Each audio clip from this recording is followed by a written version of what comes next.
Maiinit na balita ngayong tanghali. Bagyong Christine, napanatili ang lakas habang kumikilo sa direksyon ng west-southwestward ng Philippine Sea ayon sa Pag-asa. Signal number 1 nakataas sa ilang lugar sa Bicol. Mga ahensya ng pamahalaan naka-alerto na sa inaasahang epekto ng Bagyong Christine. Mga residente sa mga lugar na dadaanan ng bagyo pinag-iingat ng mga otoridad. Pangulong Ferdinand Marcos Jr. at First Lady Liza Araneta Marcos dumalo sa inaugurasyon ng bagong Indonesian President at Vice President. Grupo ng OFW nanawagan sa bagong presidente ng Indonesia na pag-aralan muli ang kaso ni Mary Jane Veloso.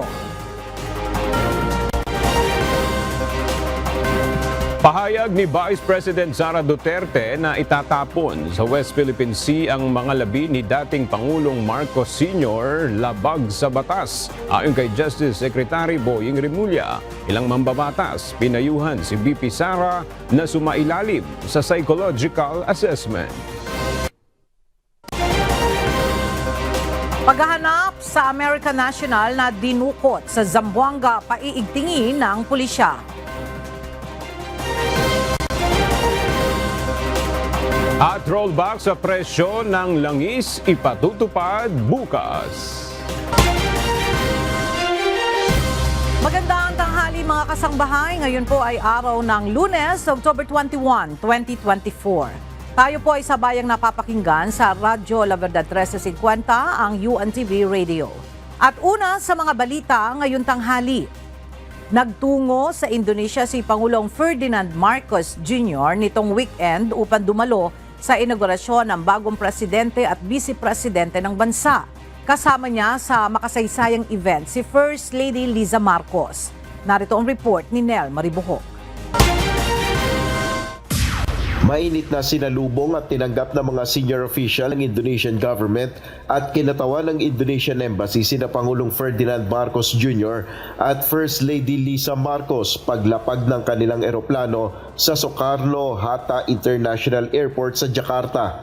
Ang dalawa ay umalis noong Sabado, October 19. Nagtungo doon ang first couple sa imbitasyon na rin ni outgoing Indonesian President Joko Widodo para saksihan ang inaugurasyon ng kanyang successor na si Prabowo Subianto at Vice President-elect Gibran Rakabuming Raka. Si Raka ay panganay na anak ni President Widodo. Personal na binati ni Pangulong Marcos sina Subianto at Raka sa kanilang inaugurasyon bilang mga matataas na lider ng Indonesia. Sa mensahe ni PBBM, binigyan din nito ang matagal ng ugnayan ng bansa sa Indonesia at isa sa pinakamalapit na kaibigan ng Pilipinas sa mga kapwa founding nations ng ASEAN. Muli ring inihayag ni Pangulong Marcos ang pagnanasa ng Pilipinas na mas mapatibay pa ang bilateral ties ng Pilipinas at Indonesia kaalinsabay ng 75th anniversary ng diplomatic relations ng dalawang bansa sa Nobyembre. Setyembre nang unang bumisita si President Prabowo sa Malacanang at dito muling inihayag ng bagong Indonesian President ang commitment nito sa pagpapatuloy ng traditionally close relationship sa Pilipinas. Si Prabowo ay dating Defense Minister at Military General ng Indonesia. Papalitan niya si outgoing President Joko Widodo. Del Maribuhok, UNTV News and Rescue. Diyos ang aming sandigan, serbisyo publiko ang aming pinaalagahan. Sa pag-upo ng bagong halal na presidente ng Indonesia na si Indonesian President Prabowo Subianto, muling nabuhay ang panawagan ng OFW Party List Group na muling mapag-aralan ang kaso ng overseas Filipino worker na si Mary Jane Veloso na nakadetine sa Indonesia dahil sa kasong drug trafficking noong 2010. Muling nanawagan sa bagong liderato ng Indonesia si OFW Party List Representative Marisa Magsino na sana ay muling mapag-aralan ang kaso ni Mary Jane at matukoy ang tunay na pangyayari at mapapanagot ang tunay na may kasalanan. Enero ngayong taon nang magpadala ng sulat kay dating Indonesian President Joko Widodo at Pangulong Ferdinand Marcos Jr. ang pamilya ni Mary Jane Veloso para hilingin na magawaran ito ng clemency. Si Mary Jane Veloso ay nahaharap sa kasong drug trafficking na may parusang kamatayan.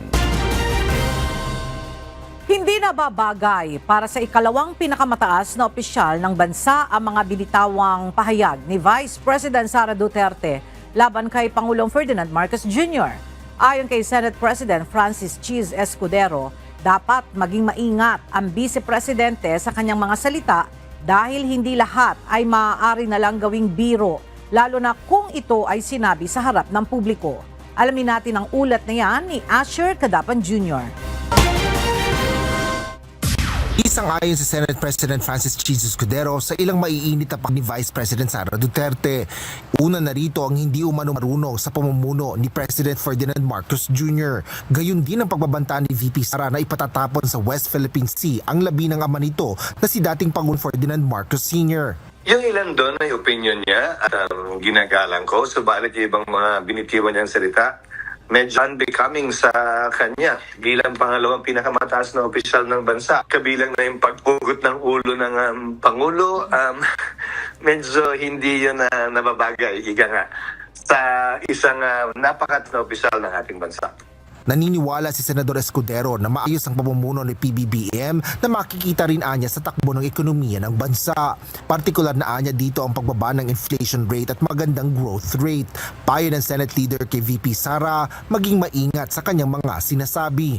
Kaya nga sa akin ay paalala lamang sa ikalawang Pangulo, kaugnay sa pagbibitiw ng salita tulad niyan. Dahil hindi na siguro may kakailan, naglalabas din siya ng sama ng loob o pagka-frustrate. Pero hindi pa rin rason yan para sa akin na magbitiw ng ganyang uri ng mga salita. Lalo pat maraming tumitingala, sumubaybay at sumusunod sa kanya. Asher Cadapan Jr., UNTV News and Rescue. Diyos ang aming sandigan, serbisyo publiko ang aming pinahalagahan. Naniniwala ang ilang mga mambabataas mula sa mababang kapulungan ng Kongreso na dapat sumailalim sa psychological assessment si Vice President Sara Duterte. Kasunod ito ng mga binitawang pahayag ng Vice Presidente sa kanyang press conference noong Biyernes para kay La Union 1st District Representative Paulo Ortega at Zambales 1st District Congressman J. Kong Hoon. Nakababahala at hindi katanggap-tanggap para sa isang mataas na opisyal ang mga naging pahayag ni VP Sara.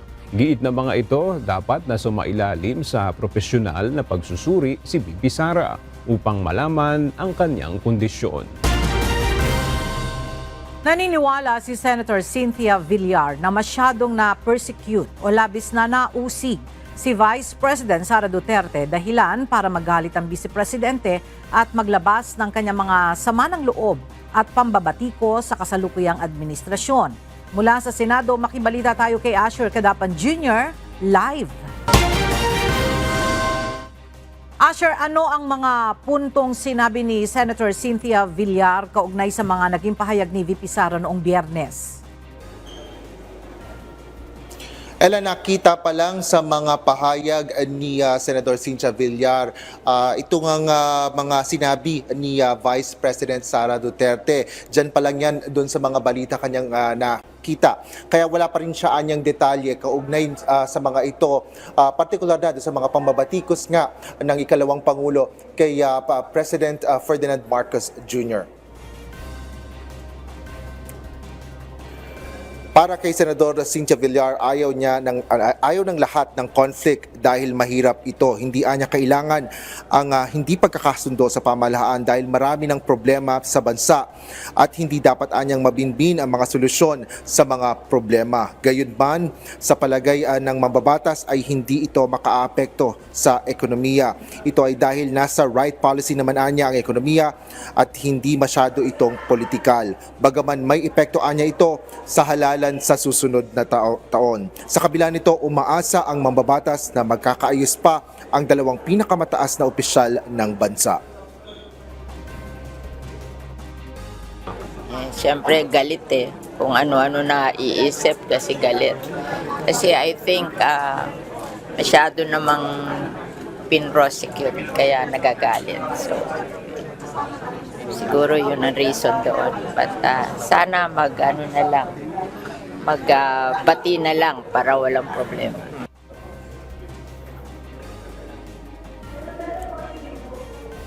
Ella, kasalukuyan ngayon nagsasagawa ng press conference si Senador Aquilino Coco Pimentel III at para sa kanya ay nababahala siya para kay VP Sara Anya. Ang mga pahayag niya ay hindi karaniwan at sa kanyang palagay ay dapat kumausap siya ng isang profesional o mga kamag-anak. Gayunman tinitingnan niya ito na, sa positibong paraan dahil nagsisilbi naman na ang mga kritiko ni VP Sara na check and balance sa pamumuno ni PBBM. Yan ang latest dito sa Senado. Balik sa iyo, Ella. Maraming salamat, Asher Kadapan Jr. Humingi ng tulong sa Philippine Amusement and Gaming Corporation o PAGCOR ang Presidential Anti-Organized Crime Commission o PAOK sa pagpapauwi ng mga dayuhang manggagawa ng ipinasarang pogos. Sa isang panayam, sinabi ni PAOK spokesperson Winston Casio na dapat umanong kalampagin ng PAGCOR ang mga nagpapatakbo ng internet gaming licensees para mapaalis ang mga ito sa lalong madaling panahon. Nangangamba ang PAOK na kung hindi agad sila mapapabalik sa kani-kanilang bansa, darami ang maghahanap ng paraan kung paano sila makakapag-underground operations. October 15, nagtapos ang ibinigay na palugit para ipa-convert ng POGO foreign workers ang kanilang 9G visa sa tourist visa. Mayroon na lang din silang hanggang Disyembre ngayong taon para umalis ng Pilipinas. Ligtas nang nakauwi sa Pilipinas kagabi, October 20, ang nasa 76 na overseas Filipino workers o OFWs at 2 dependents mula sa Lebanon bilang bahagi ng repatriation efforts ng pamahalaan dahil sa kaguluhan doon. Ayon sa Department of Migrant Workers, sa kabuuan, umabot na sa 636 OFWs at 32 dependents ang napauwi mula sa nasabing bansa. Patuloy naman ang panawagan ng pamahalaan sa mga Pilipino na umuwi na habang may mga biyahe pang available, lalo na tumitindi ang tensyon sa pagitan ng Israel at Hezbollah sa rehiyon. Patuloy na nadadagdagan ang mga nag-repatriate na mga kababayan nating Pilipino mula sa Lebanon dahil sa kasalukuyang gerang nararanasan sa nasabing lugar. Kaugnay nito, muling siniguro ng Department of Social Welfare and Development o DSWD ang tulong na ibibigay para sa mga umuwing overseas Filipino worker. Ayon kay DSWD spokesperson Irene Dumlao, katulong ang mga social worker ng DSWD, ibinibigay nila ang paunang tulong na 20,000 pesos sa bawat isang na repatriate. Bukod pa ito sa 150,000 na cash aid mula naman sa Department of Migrant Workers o DMW. Ayon sa DSWD, maaaring madagdagan pa ang tulong na ibibigay sa mga Pinoy worker base sa magiging assessment ng mga social worker. Assistance to individuals in crisis situation, particularly cash assistance, may be just one of the interventions. Pwede rin naman kasi na livelihood dahil matagal nga po silang mawawalan ng trabaho. So pwede rin po kasi iyon. But again, subject to the assessment of our social workers. No, halimbawa rin po, hindi na po sila babalik doon sa Lebanon. May mga circumstances po kasi na gano'n. So, how can the DSWD, together with other government agencies and the respective local government units, help or assist naman po sila? Ilalabas ng Commission on Elections o COMELEC sa mga susunod na araw ang Certificate of Candidacy o COC, Certificate of Nomination and Acceptance kapag ang isang kandidato ay nasa ilalim ng isang partido. Kasama rin sa isa sa pulibiko ng komisyon ang lahat ng nominees ng mga party list group. Narito ang report ni Dante Amento.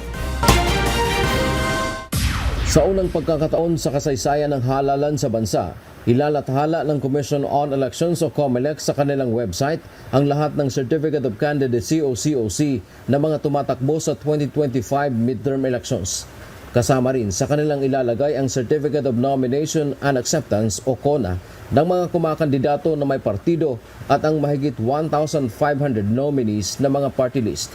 A week after, lalabas na namin ang lahat ng certificates of nomination and acceptance ng lahat ng mga nominees na yan at lahat ng certificates of candidacies ng lahat ng 44,000 candidates sa buong Pilipinas na nag-file ng kanilang candidacies mula October 1 to 8. Una nang sinabi ng komisyon sa pamamagitan nito ay makilatis ng publiko ang mga kumakandidato.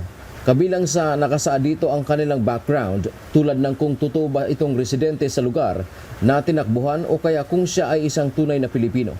Sa ganitong paraan, maaari rin silang matulungan ng taong bayan sa paghahain ng disqualification case sa mga nagsisinungaling sa COC. Nag-ugat ang hakbang na ito ng COMELEC sa paglutang ng isyu kay dismissed Bamban Mayor Alice Go, partikular sa citizenship nito. Nais iwasan ng komisyon na sila ay masisisi sa bandang huli kung bakit nakatakbo ang isang may questionabling kwalifikasyon. Dante Amento, UNTV, News and Rescue. Diyos ang aming sandigan, serbisyo publiko ang aming pinahahalagahan.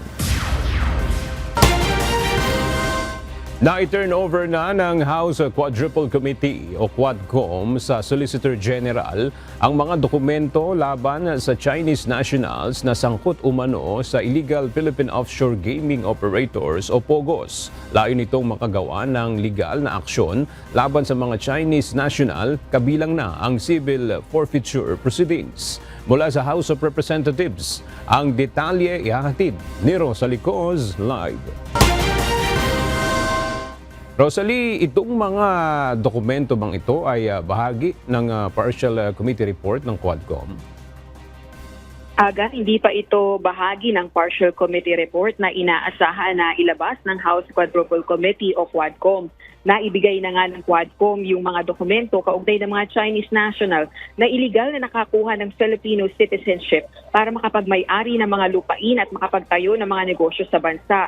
Layo nito na maiwasang maipagbenta pa ang mga pagmamay-aring ito. Ayon kay Abang Licord Party List Representative Caraps Paduano, chairperson ng House Committee on Public Accounts, involved dito yung nasa 1,000 hektarya ng lupain sa Mexico, Pampanga at iba pang probinsya. Ang pinaka-prominente namang Chinese nationals dito ay mga nagngangalang A.D. Taiyang at Willie Ong. Ang mga sangkot namang kumpanya ay ang Empire 999 Realty Corporation at Sunflare Industrial Supply Corporation. Batay naman kay Representative Dan Fernandez, co-chairperson ng Quadcom, nais matutukan ng Solicitor General, nais nilang mapatutukan sa Solicitor General yung gagawing aksyon kaugnay sa Philippine Statistics Authority o PSA at local civil registrar dahil sa pagkakaroon ng mga Chinese national na ito ng fraudulent birth certificate. Ang mga personalidad na ito sangkot sa nasabat na bilyong pisong halaga ng shabu, gayon din sa illegal Philippine offshore gaming operators o POGOs. Batay naman sa tanggapan ng Solgen, aaranin nila ang mga dokumento at kung may sapat na batayan ay makapagsampa ng kaukulang forfeiture case laban sa Chinese nationals sa pamamagitan naman ng Anti-Money Laundering Council o AMLAC. Balik sa iyo, Aga.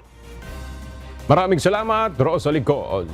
Nasa 49.82 billion pesos na halaga ng iligal na droga na ang nakumpiska ng Philippine Drug Enforcement Agency o PDEA sa ilalim ng Marcos administration. Base sa report ng PDEA, kabilang dito ang nasa 6,481.16 kilos ng shabu, 75.69 kilos ng cocaine, 115,081 na ecstasy tablet, at 5,626.80 kilos ng marijuana. Ito ay nasabat mula July 2022 hanggang September 30 ng taong kasalukuyan, habang 29,211 mula sa 42,000 na barangay sa bansa ang naideklara ng cleared, habang nasa 6,292 ang sinisikap pang linisin ng mga otoridad. Nasa 114,892 drug suspects din ang naaresto, kabilang ang 7,364 na high-value targets sa buong bansa mula sa 84,676 na isinasagawang anti-illegal drugs operations. Nasa 1,181 din na drug dens at clandestine shabu laboratory ang na-dismantle. Hinikayat ni Philippine National Police Chief Police General Romel Francisco Marbil ang mga mambabatas na amyendahan ng Republic Act 6975 o ang batas na nagtatag ng PNP. Ayon kay General Marbil, may pangangailangan na upang baguhin ang organization para mas mabilis na pagdedesisyon lalo na sa panahon ng emergency. Gayon din ang pananagutan at mas maayos na komunikasyon sa kanilang hanay.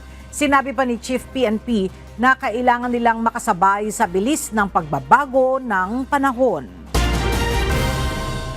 Pinaigting na ng Police Regional Office 9 ang operasyon kaugnay sa paghahanap sa American National na dinukot ng mga hindi pa nakikilalang suspect noong October 17. Ang mga abductor ay sinasabing nagpakilala pang pulis na pawang may bitbit na M16 rifle. Mula sa Kamkrame, makibalita tayo kay Lea Ilagan live. Lea, ano na yung status sa ginagawang paghahanap dito sa dinukot na American National sa Zamboanga? Magandang tanghali sa iyo, Aga. Nagpapatuloy pa rin ang ginagawang paghahanap ng mga otoridad sa 4 na suspect na dumukot sa American National noong Webes sa Zamboanga. Sa inilabas na pahayag ng Police Regional Office 9, bumuo na sila ng Critical Incident Management Task Group na siyang tututok sa investigasyon. Ang Sub-Task Group Reaction Team naman ang abalang sumusuyod sa bahagi ng Sulu at Basilan kung saan sinasabing nagtuwo ang mga abductors habang tumatakas. Mahigpit din ang ipinatutupad na checkpoint at monitoring sa iba't ibang lugar sa Mindanao para sa posibilidad na matagpuan ang biktima. Sa ngayon, Aga, mayroon ang persons of interest ang CIMTG, subalit patuloy ang verifikasyon ng mga otoridad kung saang grupo kabilang ang mga suspect. Sinabi din ng Anti-Kidnapping Group Mindanao Field Unit na hanggang sa kasalukuyan ay wala pang natatanggap na ransom demand ang pamilya ng biktima. Sa kasalukuyan, Aga, ay tumutulong na ang Armed Forces of the Philippines sa paghahanap sa biktima. Matatandaang dinukot noong Webes ang American National sa Zamboanga del Norte ng 4 na kalalakihan na nagpakilala mga pulis. Pumalag ang biktima kaya't nabaril ito sa hita.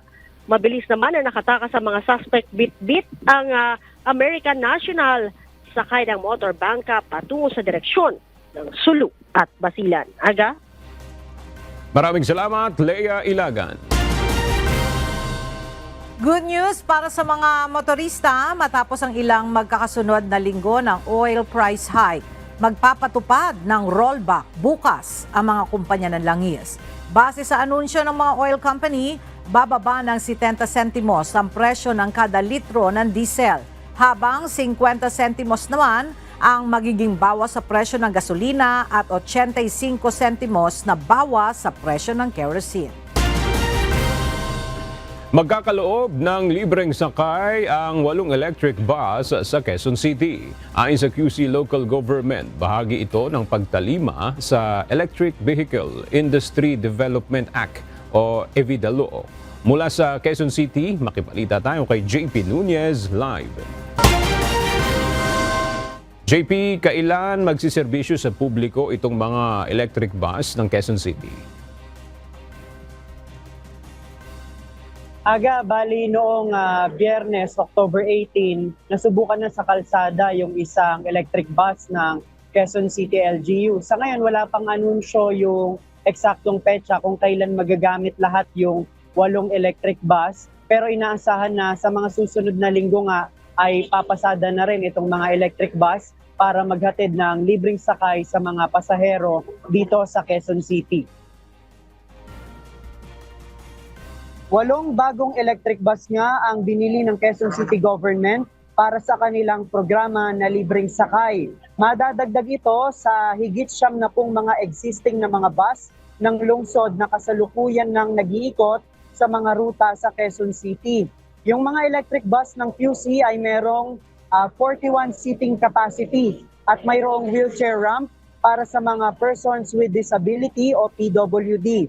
Tiniyak naman ng lungsod na magiging komportable ang biyahe ng mga pasahero dito sa mga electric bus. Ayon sa QCLGU, yung kanilang transition sa electric fleet ay alinsunod doon sa Electronic Vehicle Industry Development Act o yung EVIDALO.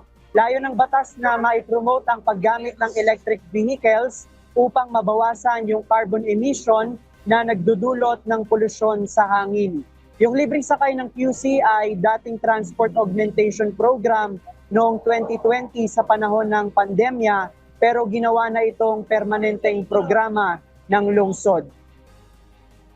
At aga hanggang sa mga oras nga na ito ay patuloy pa rin yung libreng sakay na isinasagawa ng Quezon City LGU. At dito sa may area ng Quezon Memorial Circle ay may mga nakapilang pasahero na nag-aabang dun sa iba't ibang ruta ng libreng sakay dito sa Quezon City. Yan muna ang ating latest live mula dito sa Quezon City. Balik sa'yo, Aga. Alright, maraming salamat, JP Nunez.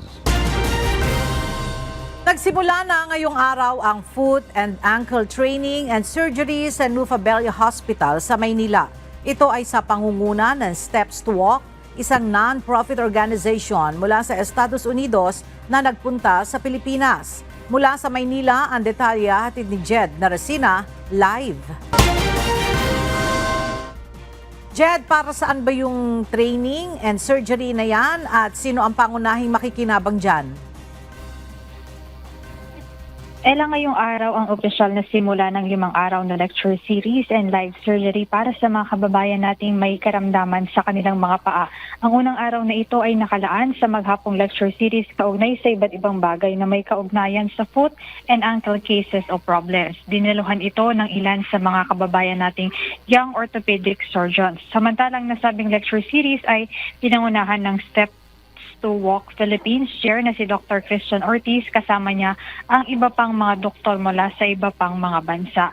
Libreng makapagtanong ang lahat ng participant doctor sabang ginaganap ang discussion. Ito ay upang mas maunawaan ang mga kaso na kanilang pinag-uusapan. Bukas naman, nakatakda ang physical examination sa mga pasyente at dito naman pag-uusapan o pag-aaralan kung ano ang gagawin pagdating naman sa operasyon na gaganapin sa 3 hanggang 4 na araw ng nasabing event. Samantala, ang 2nd araw ng event ay gaganapin naman sa Jose R. Reyes Memorial Medical Center alas 8 ng umaga bukas, October 22. So particular yung mga makikinabang dito sa nasabing event o kaya dito sa surgery na gagawin ng mga participating young orthopedic surgeons ay yung mga kababayan nating nakakaranas ng foot and ankle cases problems at sila nga yung magkakaroon ng pagkakataon na maoperahan ng mga nasabing doktor, katulong yung mga doktor mula sa iba't ibang mga bansa na parte ng Steps to Walk. Ayan muna ang update. Balik sa'yo, Ella. Maraming salamat, Jed Naresina. Nanawagan si Department of Health Secretary Teodoro Herbosa sa mahigit 3,000 mga bagong lisensyadong doktor na sumama at magsilbi sa gobyerno. Base sa resulta ng latest Physician Licensure Examination ngayong 2024, lumabas na nakapasa sa pagsusulit ang nasa 3,845 mga bagong doktor. Inihikayat ang mga ito ni Secretary Herbosa na sumama sa government at service at maging kaisa sa public health system, kabilang na ang pagsisilbi sa Doctor to the Barrios program. Gayun din ang Puro Kalusugan program at pagsisilbi sa government hospitals na nag-aalok rin ng residency at specialization programs. Very disturbing o masyadong nakababahala para kay Justice Secretary Boying Remulla ang mga naging pahayag ni Vice President Sara Duterte sa kanyang nakaraang press conference noong Biyernes. Partikular na rito ang inihayag ni VP Sara na pagpapahukay sa labi ni dating Pangulong Ferdinand Marcos Sr. Mula sa Maynila, makibalita tayo kay Dante Amento, live. Dante, ano ang naging reaksyon ng Justice Secretary ukol sa mga naging pahayag at batikos ni VP Sara sa PBBM admin? Magandang tanghali. Sa ambush interview kay Department of Justice o DOJ Secretary Crispin Remulla ngayong umaga, binigyang diin ang kalihim na very disturbing ulubhang nakababahala ang pahayag ni Vice President Sara Duterte kamakailan ay nagbanta ang pangalawang Pangulo na ipahukay niya ang mga labi ng ama ni Pangulong Ferdinand Marcos Jr. na si dating Pangulong Ferdinand Marcos Sr. at ipatatapon nito sa West Philippine Sea. Ayon kay Remulla, hindi nararapat para sa ikalawang pinakamataas na opisyal ng bansa na maglabas ng ganong pahayag o saloobin. Marami anyang moral principles na nalabag at ito ay moral hazard na sa mga nakikinig sa ganong pahayag. Kaugnay nito, pinag-aaralan umano ng nila ang aspetong legal pagdating sa mga sinabi ng Vice Presidente. Una nang sinabi ni Remulla na labag sa revised penal code ang ginawa ng pangalawang Pangulo. Yan ang ating update mula dito sa Maynila. Balik sa iyo, Ella. Maraming salamat, Dante Amento. Sa iba pang balita, pinaghahanda na ng Department of National Defense at Office of Civil Defense ang mga nakatira sa mga lugar na posibleng daanan ng Bagyong Christine. Sa ngayon ay sinuspindi na ng Philippine Coast Guard ang ilang biyahe ng sasakyang pandagat sa Bicol dahil sa banta ng bagyo. Para sa detalye, makibalita tayo kay Ryan Lacanlale live. Ryan, ano yung mga paghahandang ginagawa ngayon ng mga ahensya ng pamahalaan para dito sa Bagyong Christine?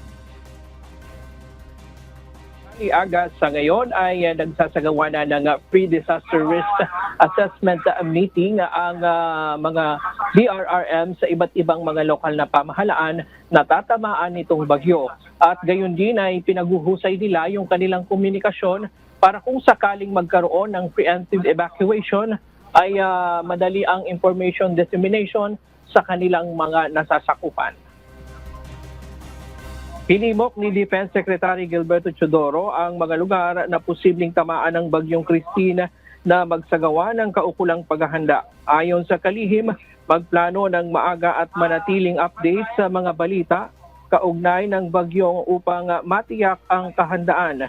Aniya, nakikipag-ugnayan na sila sa lahat ng ahensya na may kinalaman upang makabuo ng komprehensibo at makakaisang aksyon. Ayon naman kay Civil Defense Administrator Ariel Nepomuceno, ang pagkalima ng bawat isa ay mahalaga sa kanilang patuloy na paghahanda upang matiyak ang kaligtasan ng ating mga kababayan.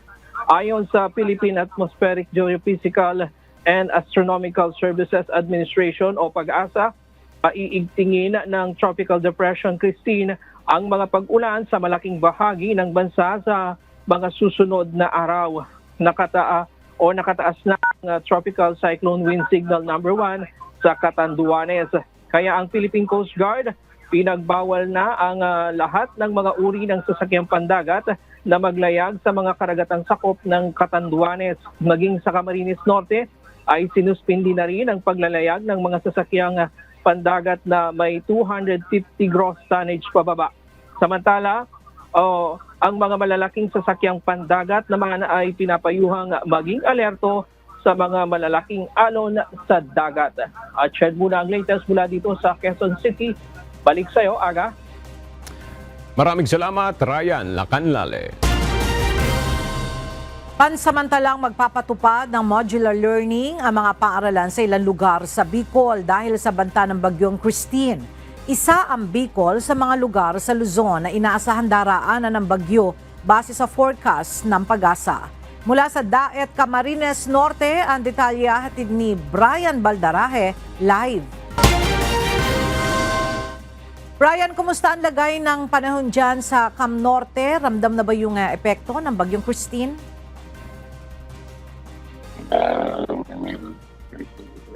Yes, Ella, nakaranas kaninang magdamag, kaninang mula kagabi ng malalakas na pag-ulan ang buong probinsya ng Camarines Norte dahil nga dito sa Bagyong Christine. At ngayon nga, nararamdaman na natin ang malalakas na bugso ng hangin dala nitong nasabing bagyo.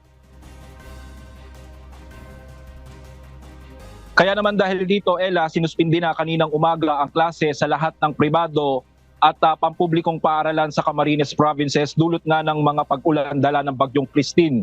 Ilang lugar din sa Albay gaya ng Kamalig, Pio Duran, Legazpi City, Ginubatan, Daraga, Pulangi, Libon, Santo Domingo, maging sa lalawigan ng Catanduanes ang suspindido na rin ang klase. Dahil dito, Ella, pansamantalang ipatutupad ng DepEd ang alternative modes of learning gaya ng modular. Mananatili kasing suspindido ang klase sa mga nabanggit na lugar hanggang sa muling maglabas ng abiso ang mga kinauukulan dahil sa Bagyong Christine na maaaring maranasan sa rehiyon. Samantala, Ella, naghanda na din ang ilang mga lokal na pamahalaan sa Bicol dahil nga sa epekto nitong bagyo. Sa syudad ng Legazpi, naglabas kanina ng advisory ang City Disaster and Climate Change and Resilience Council para alertuhin ang lahat ng mga barangay, lalo na ang mga nasa dalisdis ng Mayon sa posibleng maranasang mga flash flood at mga landslide. Pansamantala din, Ella, munang ipaihinto ng lokal na pamahalaan ng Legazpi ang mga tourist activity sa paanan ng Bulkan Mayon gaya ng hiking at iba pang mga katulad na aktibidad. Ella, naka-alerto na din ang Disaster Risk Reduction Office sa iba't ibang lugar sa Bicol sa posibleng maranasang mga pagbaha at landslide sa mga low-lying area sa rehiyon. Kaugnay nito dahil sa itinaas na ang Tropical Storm Signal number 1 sa probinsya ng Catanduanes, kanselado na din ang biyahe ng lahat ng barko papalabas at papasok sa isla. Mahigpit din binabawalan ang maliliit na sasakyang pandagat na pumalaot upang mangisda. Sa tala ng Philippine Coast Guard, Ella, mula kaninang alas 8 ng umaga ngayong araw, aabot na sa 477 ang stranded na mga pasahero sa 3 pantalan sa rehiyon. Kabilang na dito ang Tabaco Port, sa Albay, Birac at San Andres Port sa Catanduanes. Meron din 63 na rolling cargos at 3 na vessels ang stranded din sa naturang mga pantalan. Ella, sa ngayon ay itinaas na din ang Tropical Storm Signal number 1 sa lalawigan ng Camarines Norte. Kaya naman dahil dito, Ella, ay pinagbabawalan na din ng Philippine Coast Guard ang lahat ng mga sasakyang pandagat na pumalaot sa mga baybayin dito sa lalawigan. Yan muna ang latest mula dito sa Cam Norte. Balik sa inyo, Ella. Maraming salamat, Brian Baldarahe.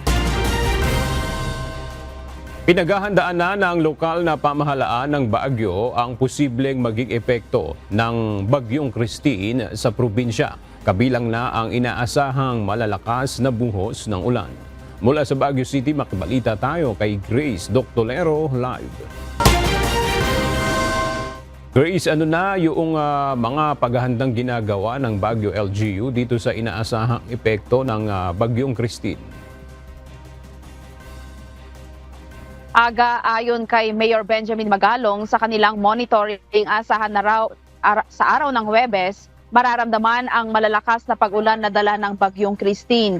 Ngayong araw ay magkakaroon ng meeting ang City Disaster Risk Reduction Management Council para sa paghahanda sa Bagyong Christine. Isa sa pangunahing pinangangambahan ni Baguio City Mayor Benjamin Magalong ay ang dalang tubig ulan ng Bagyong Christine. Ayon sa forecast ng Pag-asa, asahan ang nasa 48 millimeters na tubig ulan na ibabagsak. Sinabi pa ni Magalong kung ikukumpara sa dalang tubig ulan ng mga nagdaang bagyo ay triple ang tubig ulan na ibabagsak sa Northern Luzon.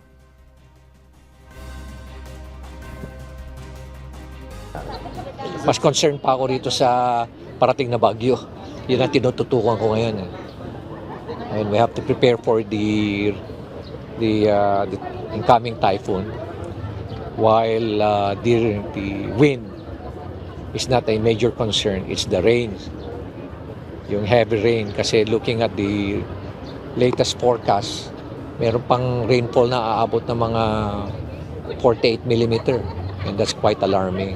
Well, kung nakikita nyo yung mga previous days na naranasan natin na from 2 o'clock up to 4 o'clock, nagkakaroon tayo ng, di ba? Nagkakaroon tayo ng heavy rains. That is only about 14 millimeter yun eh. Ito 48 millimeter yun.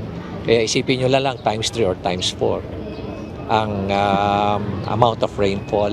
Ang maganda naman sa atin, hindi saturated yung soil natin kasi nagkakaroon tayo ng sunshine eh.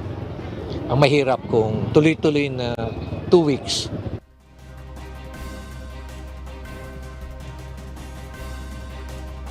Dahil dito, pangunang inspeksyonin at imamonitor ang City Camp Lagoon sa Lower Rock Quarry maging ang mga drainage system o mga kanal sa lungsod upang maiwasan ang pagbaha. Paalala ni Mayor Benjamin Magalong sa mga residente at turista sa lungsod ang wastong pagtatapon ng basura at huwag itapon kung saan-saan. Aga, sinabi pa ni Mayor Benjamin Magalong na a day before ay magkakansela ang Baguio LGU ng klase sa lungsod para maagang maabisuhan ang mga magulang at mga mag-aaral sa magiging epekto ng Bagyong Christine. Sa ngayon dito sa Baguio ay maganda pa ang panahon.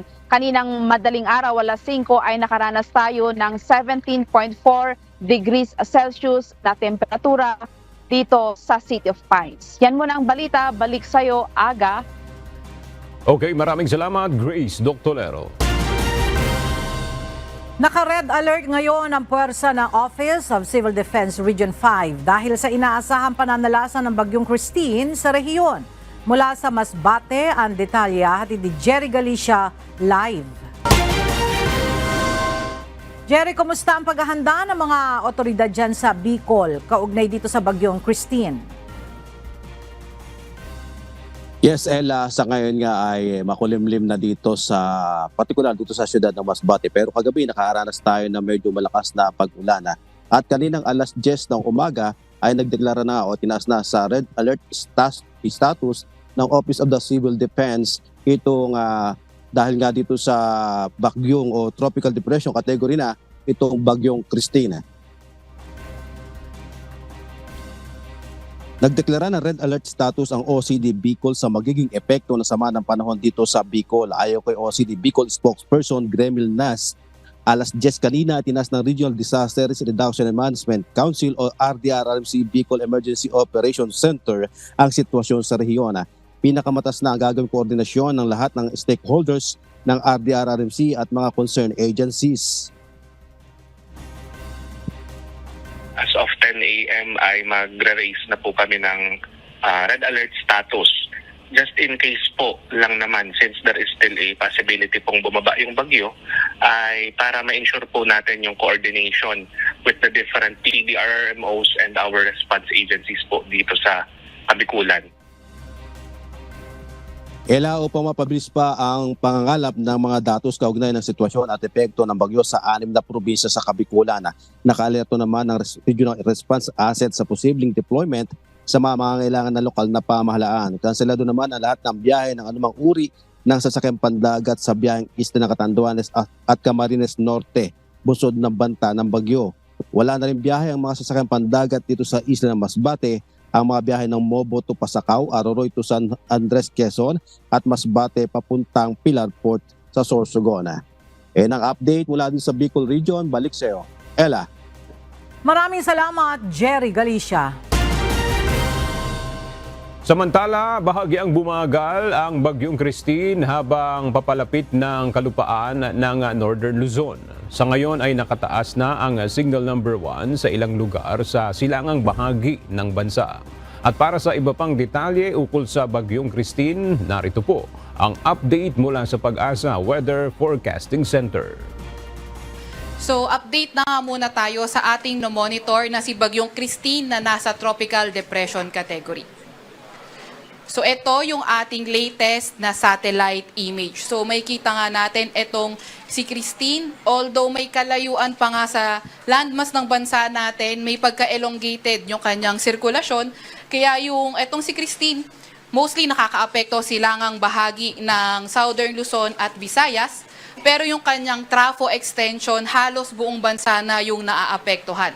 So kaninang alas 10 na umaga ito ay nasa may layong 870 kilometers silangan ng Eastern Visayas. Ito ay nagtataglay ng lakas na hangin na 55 kilometers per hour malapit sa sentro at bugso na abot sa 70 kilometers per hour. Kumikilo sa direksyong Kanluran, Timog Kanluran sa bilis na 30 kilometers per hour. So tignan naman natin yung posibleng maging direksyon nitong si Christine. So after 24 hours, ito ay nasa layong 490 kilometers silangan ng Virac, Catanduanes, tropical storm category at mapapansin nga natin, kumikilos ng Kanluran pero yung movement niya ay bahagyang bumagal nasa 15 kilometers per hour comparing kanina sa 30 kilometers per hour. And then, pagkatapos ng 48 hours, ito ay nasa layong 520 kilometers silangan ng Baler, Aurora. Lumakas na nga ito at nasa severe tropical storm category. Kumikilos ng Hilagang Kanluran na direksyon at may kabagalan pa nga rin at 15 kilometers per hour. After 72 hours, lumalapit na nga ito sa landmass, mostly ng Northern Luzon area, nasa layong 520 kilometers silangan ng Baler, Aurora. Severe tropical storm category at 15 kilometers per hour ang movement. So, mag-dive deeper na nga tayo sa magiging direksyon nitong si Christine. So, etong area na to, itong yellow circle na to, ito yung may mga malalakas na hangin at least 39 kilometers per hour. At itong white area na naka-enclose, ito nga yung tinatawag nating area of probability. So kapag nagkaroon ng shift northward or southward yung bagyo, dito posibleng mapunta yung sentro ng bagyo. So may kita nga natin, although posibleng northern Luzon yung kanyang maging landfall, pero dahil nga sakop ng area of probability natin itong Central Luzon, kailangan pa rin natin maghanda. And then may kalayuan, kaya habang tumatagal yung araw ay lumalaki yung area of probability. So in the next 12 hours, posible ang lumakas at maging isang tropical storm itong si Christine, and then severe tropical storm by Wednesday.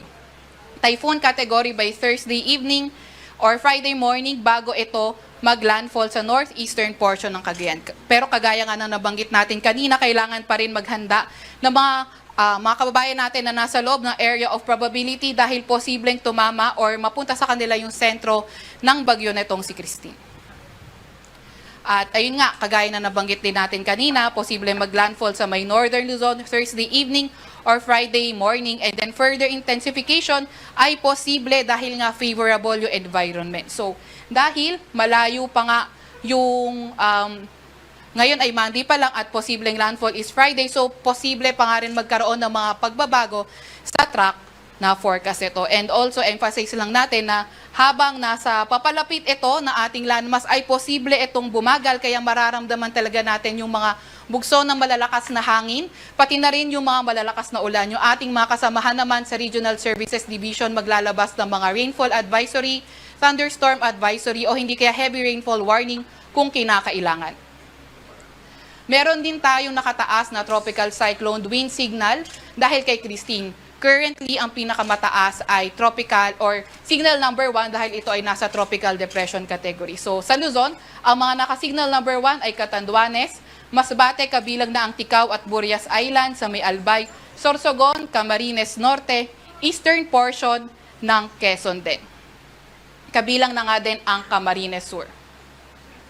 Sa Visayas, naka-signal number 1 din ang Eastern Samar, Northern Samar, Samar, Leyte, sa may Biliran at Southern Leyte, at sa Mindanao, ang mga nakataas na signal number 1 ay sa may Dinagat Islands, Siargao, or Surigao del Norte, kabilang na ang Siargao at Bucas Grande Islands.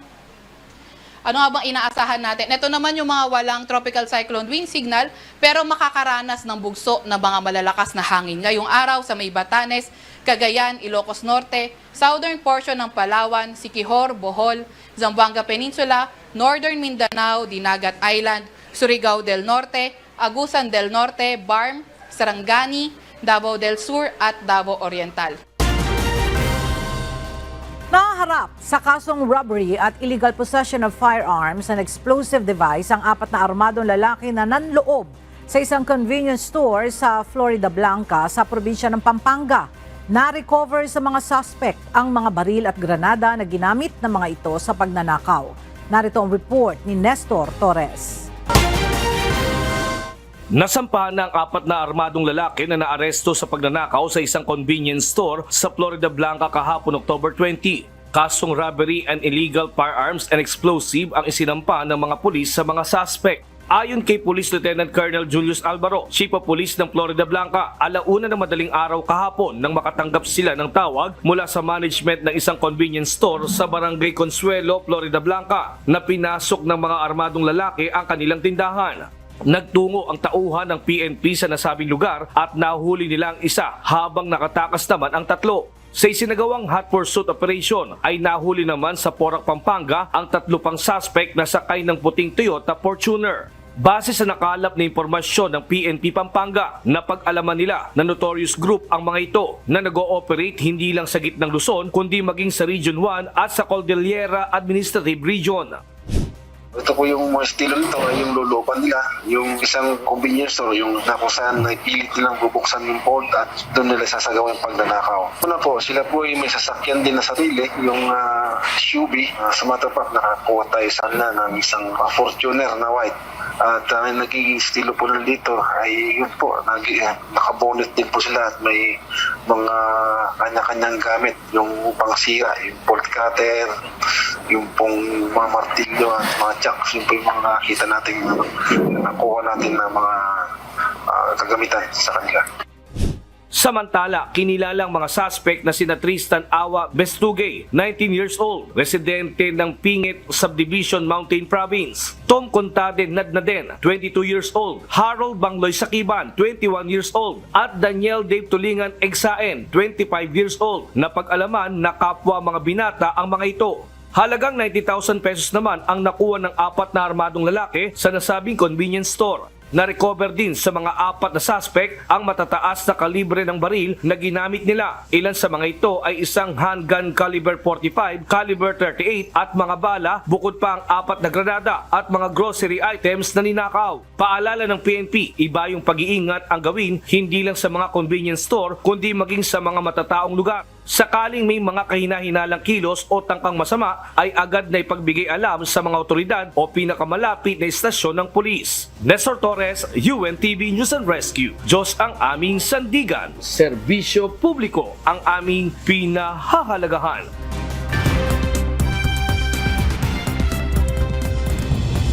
Pitong tao ang nasawi matapos gumuho ang bahagi ng isang ferry dock sa Sapelo Island sa Georgia, USA. 3 pa ang nasa ospital at kritikal ang kalagayan. Batay sa Department of Natural Resources ng estado, nasa 20 tao ang nahulog sa tubig nang gumuho ang gangway o tulay sa daungan. Nangyari ang insidente sa kasagsagan ng pagdiriwang sa isla ng Galagichi Community. Hindi pa tukoy ang dahilan ng pagguho ng ferry dock na naitayo noong 2021. Pinaigting pa ng Israel ang pag-atake sa Gaza kasunod ng pagkasawi ng Hamas leader na si Yahya Sinwar. Batay sa Health Ministry sa Palestinian Territory, 87 tao ang nasawi at nawawala kasunod ng airstrike sa Beit Lahia sa Northern Gaza noong Sabado, October 19. Isa ito sa pinakamataas na death toll sa isang pag-atake na naiulat sa loob ng ilang buwan. Batay naman sa Israel, iniimbestigahan na nito ang mga ulat kaugnay ng insidente. Nanawagan ang Pennsylvania's Democratic Governor na si Josh Shapiro sa law enforcement agencies na imbestigahan si tech billionaire Elon Musk.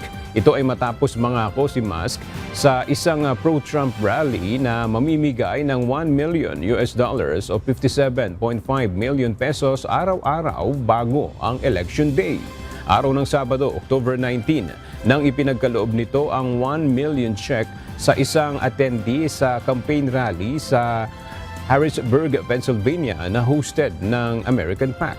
Isang political action ito na binuo ng Tesla CEO upang suportahan si Republican Donald Trump sa November 5 presidential election.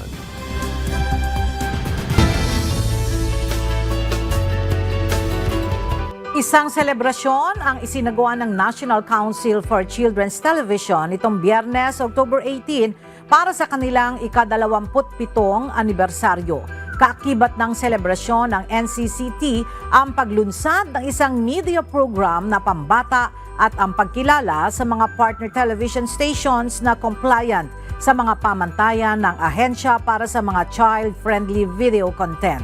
Narito ang report ni Jed Naresina. Ipinagdiwang ng National Council for Children's Television ang kanilang ika-27 anibersaryo nitong Biyernes, October 18. Kasabay ng selebrasyon, ang paglunsad ng ahensya sa Comprehensive Media Program for Children o CMPC. Layo ng programa na tiyaking ang mga batang Pilipino ay may akses sa dekalidad ng mga programa na makatutulong sa kanilang pag-unlad. Magbibigay ito ng holistic na framework na magsisilbing pundasyon para sa lahat ng gawain ng NCCT at iba pang mga ahensya ng gobyerno sa pagbuo ng mga programa at inisyatibo na may kinalaman sa mga bata at media. Isa itong mahalagang milestone para sa NCCT na kaayon ng kanilang mandato sa ilalim ng RA 8370 na magsulong ng child-friendly television at media programming na magpapalakas ng moral values at pambansang identidad ng mga batang Pilipino. Ang launch ng Comprehensive Media Program for Children ng National Council for Children's Television, highlight din po dito ang pag-award ng ating mga broadcast television networks na compliant po sa submission ng child-friendly mga programs. Sa pamamagitan ng CMPC, hindi lamang nito palalakasin ang kasalukuyang mga inisyatibo, kundi gagabayan din nito ang lahat ng mga susunod na programa na tinitiyak ang isang malawak at magkakaugnay na pamamaraan sa kapakanan ng mga bata sa larangan ng media. Una, ang plano po natin ay magkaroon ng mas maraming partners po para maitaguyod natin ang advokasya po ng ahensya. Magkaroon pa po ng mas maraming child-friendly shows, maipalabas ito sa mas marami pa pong mga platforms, hindi lamang po sa television, maging kahit sa social media, at magkaroon din tayo ng pagkakataon na makilala po internationally. Kaakibat ng selebrasyon, ginawaran din ng pagkilala ng ahensya ang mga NCCT-compliant broadcast television networks at mga programang pambata at angkop sa mga bata. Isa na rito ang UNTV at ang programa nitong KNC Show. Salamat sa Diyos, una sa lahat, at ganun din po sa NCCT sa patuloy na pagkilala po nila sa UNTV at sa KNC Show. At ito pong award na ito ay dahil nakita nila ang pagsisikap po ng UNTV na makapag-produce ng ganitong klase po ng palabas na pambata na kikilalanin at talagang panonoorin dahil po sa pagtuturo po na may kinalaman din po sa Biblia. Sa ngalan ng lahat ng bumubuo ng UNTV, tayo ay nagpapasalamat sa NCCT for this recognition.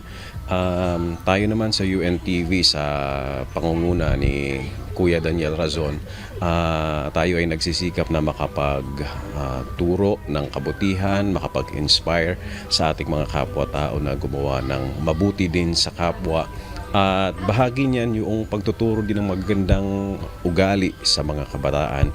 At ang station is committed na ipagpatuloy at pagsikapan pang mas mapagbuti yung paggawa ng ganitong mga bagay para sa kabutihan ng ating mga kabataan.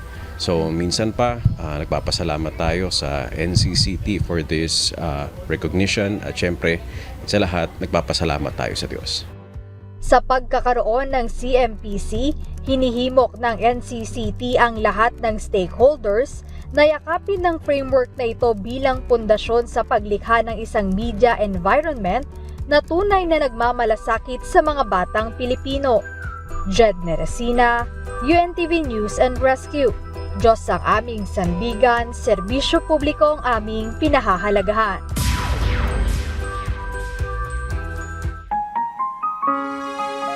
At sa ating pong iiwang mga salita ng Diyos na ating sandigan mula sa Aklat ng Mateo, Kapitulo 7, versikulo 1 hanggang 2 na nagsasabi, "Huwag kayong magsihatol upang huwag kayong hatulan, sapagkat sa hatol na inyong ihahatol ay hahatulan kayo, at sa panukat na inyong isusukat ay susukatin kayo."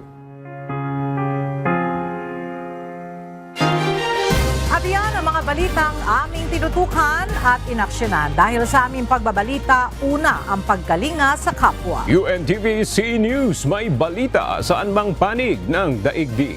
At dito sa UNTV, Diyos ang aming sandigan, serbisyo publiko ang aming pinahahalagahan. Magandang tanghali.